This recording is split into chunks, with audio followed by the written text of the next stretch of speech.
Hey guys, I am going to do a test for y'all today.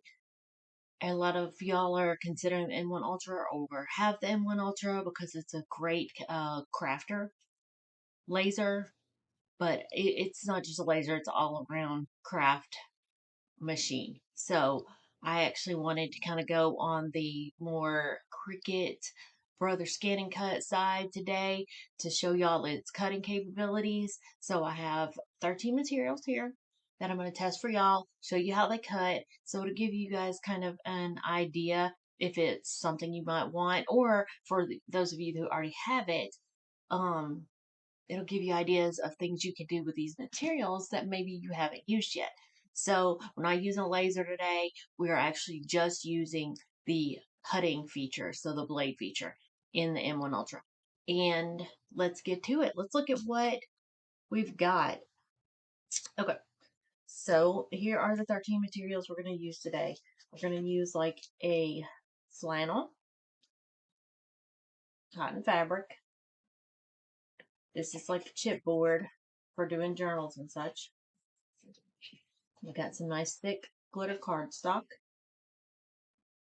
This is like a rayon type material. I'm going to do a regular piece of cardboard, some denim.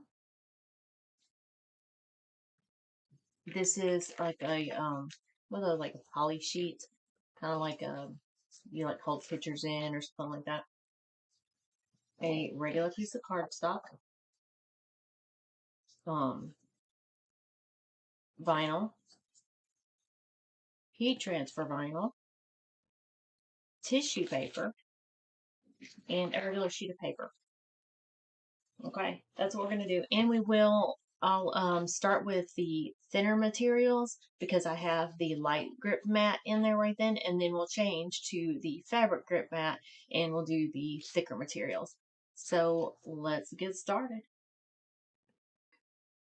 Okay, so here is the little design I decided on. I'm going to use it. I'm going to cut it in every single material, so that'll give us an idea. I liked it because it had the rounded edges. That's a great indicator of how something is going to cut, and it's kind of not like super crazy intricate, but that's going to give us a good idea. We'll cut this out of every material, and I just popped it in the corner up here. I really don't want to take a measurement every time. And I've also over here as my material, I've put printing on paper. I'll change that when we get to the fabric, but right now I am not going to just keep switching between materials. I'm going to see how this does, if I need to upgrade to maybe when I get to I'll cut the first like paper materials on this, and then I might upgrade when I get like to the cardstock, but we'll see. And let's start with our first material.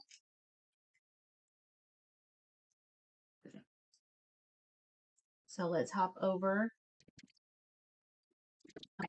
I can tell you right now with this tissue paper, just the way it feels, it might cut, but I don't think it's going to come back off the mat. So it won't matter if it can cut or not. But let's go. I'm not too mad at this tissue paper not cutting because, well, I can't get tissue paper to cut in any machine that I have. So it was just a little trial, and we will move on to the next project. And no harm, no foul. All right, let's go on over to the regular piece of paper.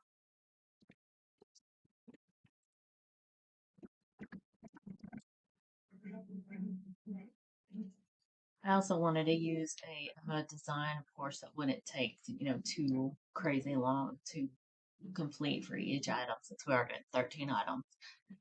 But, no, whenever I was like considering machine, this is the kind of stuff I like to watch because it's like what can it really do?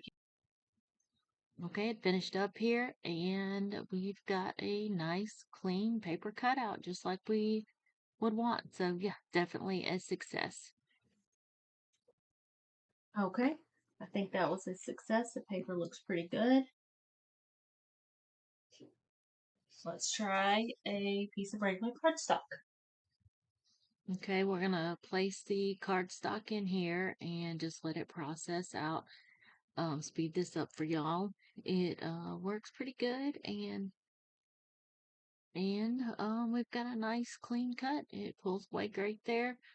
Um, no frayed edges. Everything looks really good. So yeah, perfect for card making or anything else that you're gonna use cardstock for. So really happy with those results. Um, and let's try our next thing. Okay, so now I'm going to upgrade it a little, not upgrade it, I'm going to change my material to like glitter cardstock. I just grabbed a standard glitter cardstock setting here and put it in and put it on fast forward for y'all really quick. But as you can see, I went to go pull it up and that's when I realized that it didn't cut through. So we are going to process this again. Process that again because it did not cut through on the settings I had. This time it looks good. The key is you always want to check your materials, especially if you're doing something new and before you pull it completely up. That way you don't have a miscut or something like that. So I just processed it again and this actually came out really good. Really happy with it and it looks good. So let's go on. Okay, that looks good. Let's go back and make sure I'm still recording. Okay, let's go back and I'm going to change from glitter cardstock. Let's see if they have a chipboard. Colored cardboard. Let's try that. And I'm not going in and tweaking settings or anything like that. I'm picking items they actually have on their list as materials and just going from there because I want y'all to see, what the machine has, not what my experience is with Miss.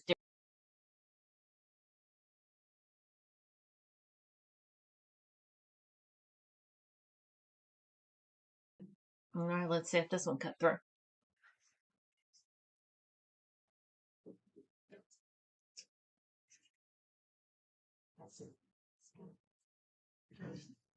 Nope, let's do another process.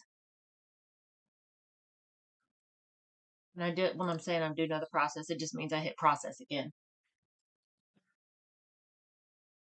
Of course, I just check it first, pull up on the corner, check it first before I pull it all the way up. I'm thinking about doing a guide for the M1 Ultra on settings that I use for different materials like this. Of course, everybody's machine and the sharpness of their blades will be different, but I think a start is always helpful, like where to start. And sometimes my settings I use for material is just picking a different material in the settings bar because I've realized that for you know this particular material, actually this settings is perfect. I don't have to tweak anything. I just click that material and it gives me the perfect settings for this material. Does that make sense? This chipboard is pretty thick, so I was really happy with those results. Um, see a lot of possibilities there, things we could make. And yeah, looks good. Let's go on to our next one. Good. All right, let's go on to this clear poly. I don't even know what to look up. Let's bunch of acrylics come up. We don't want an acrylic. I mean, I guess this could be considered a super, super thin acrylic. Shrinky dink paper. I wonder if that would be similar. Shrinky dink paper is kind of thick though, isn't it? You know what? That's what we're gonna try it on the shrinky dink paper.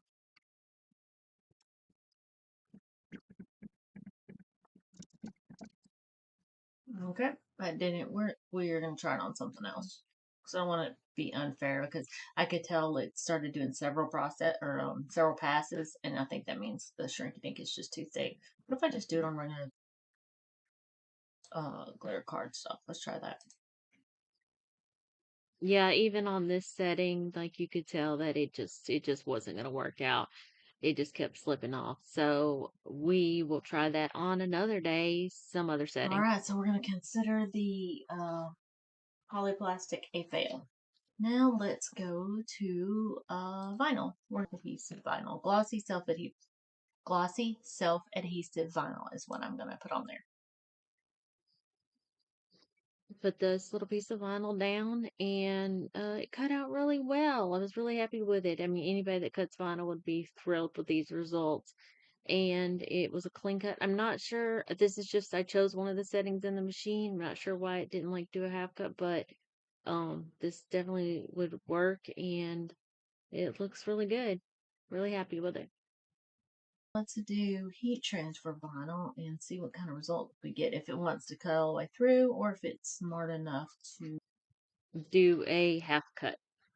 So yeah, I did it. All I did was choose the heat transfer vinyl setting, and the machine actually auto did a half cut. And I mean, any of us know that's awesome. Just before I moved it, I just wanted to see.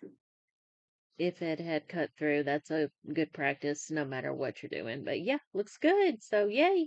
I will weed that one off camera for y'all so you can see what it looks like. All right, now I'm going to switch out my mat because I've got into. Oh, you know what? I'm going to do this card. What if the cardboard will stick on this? We'll try the corrugated cardboard real quick on this mat, and if it doesn't stick, I'll switch out mats. But I actually saw a corrugated cardboard setting, so or material. I don't have, like I said, I don't have a whole lot of high hopes for this one.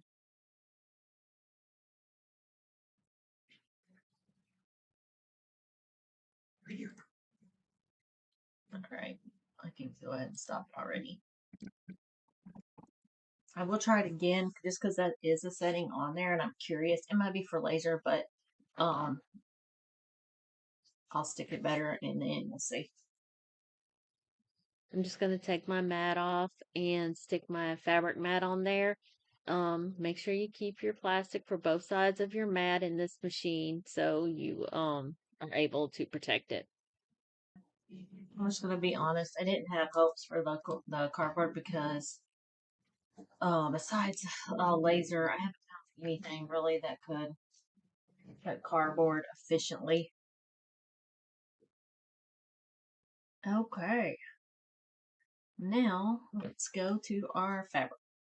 I'm gonna start with like the rayon. Let's see, they really need to upgrade their their fabric materials because they said they can do fabric. So I'm going to put the rayon down, the fabric down, and it's going to cut in like kind of different directions. And the way it's moving, it kind of makes me, think of how a blade moves when it's using a rotary blade, but this isn't. So okay, we can go ahead and stop that because I'm gonna call that a fail because that rayon is weaving, rattling like crazy, and it also is pulling up so it's not cutting correctly.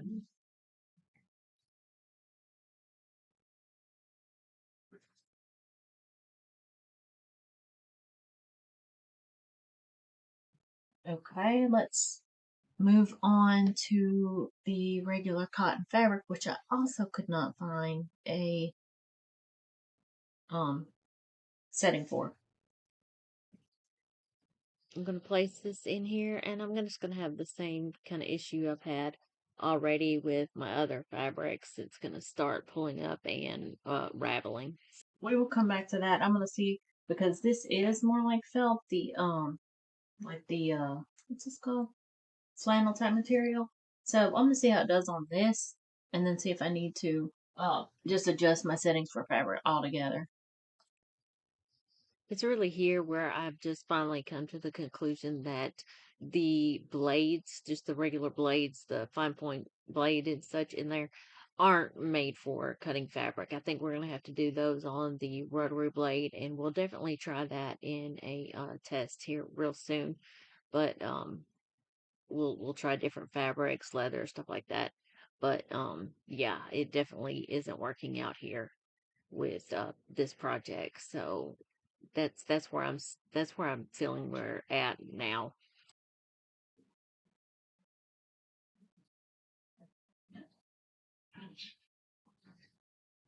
Okay, and last one. It has a denim setting on there, so that is what we're going to use. Iron on patched in. It's got a lot of denims. I don't know why it always picks the color. What does that make a difference?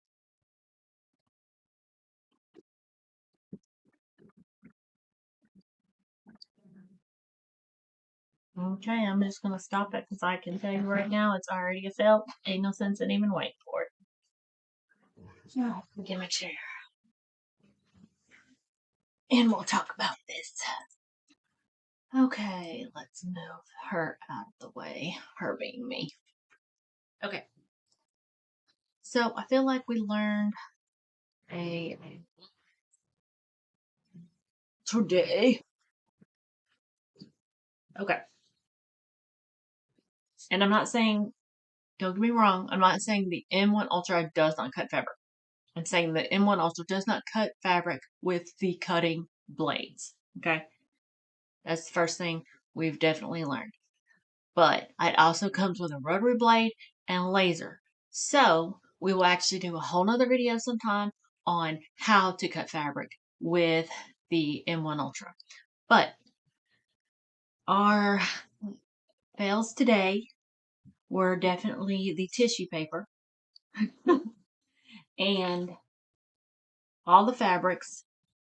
Like I said, this is strictly with the cutting blades and the corrugated cardboard and the poly material. Our successes were our paper products. So regular paper. This was like that chipboard for, binder making, whatever, you can use chipboard for whatever you want to. This was the glitter cardstock. Beautiful. I need to make something with these little items here. Isn't that cute? Uh, regular cardstock. This was the regular vinyl. And this, I went ahead and read it out, is your heat transfer vinyl. And it really does a good job. So, to me, if you in comparison, if you just learn how to use the machine, it is completely comparable with using the cutting feature like I would the Brother or my Cricut. Um, so it's definitely an option for you. And if these are particular materials that you use all the time, you would like dial it in and you'd get them, you know, how you needed them, how you like them, you prefer. Like I said, anybody that cuts vinyl knows that it's the same thing you've got to do, regardless of what machine you have. You finally, you get your settings that you feel like is perfect for you and your machine. But yeah, so the cutting blades work excellent on paper and vinyl type projects. I'll do another video later to show y'all how the rotary blade works as far as cutting fabric, um, leathers, anything, fabric type materials. I'll do that, and then we'll go from there and see what else. And like I said, I might start working on a guide for there's just so many different materials that this machine can work with. So I might start doing a guide on the crafter side of things, not the laser side of things, for y'all on settings and what we can use in the machine. But if you have any questions, please put them below. Please subscribe. Watch this video for me if you want, and I will see y'all next time. I hope you learned something and I hope it helped.